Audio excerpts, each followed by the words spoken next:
Où en sommes-nous avec les travaux de réhabilitation des tronçons routiers Mweneditu, Luputa, Lusuku, pour lesquels le gouvernement central avait, par l'entremise du FONER, décaissé 222 750 $ américains? C'est une question que se pose la population à Mweneditu après l'arrêt brusque sans raison de ces travaux. Une question à laquelle devra répondre le ministre provincial des ITPR le 6 novembre prochain devant les élus provinciaux. Les explications de Sylvain Moukadi.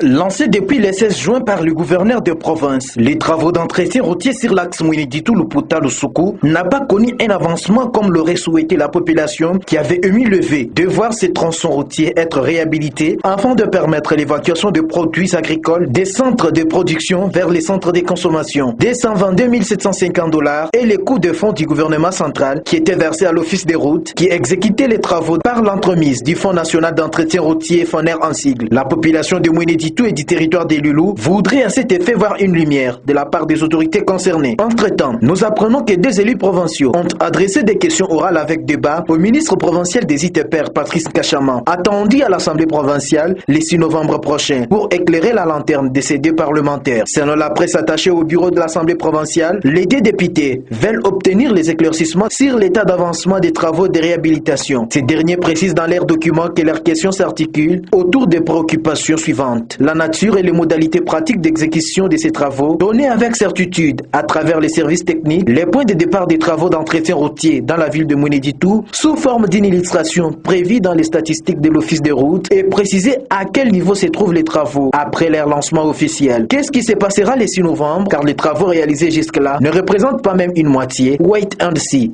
disent les Anglais.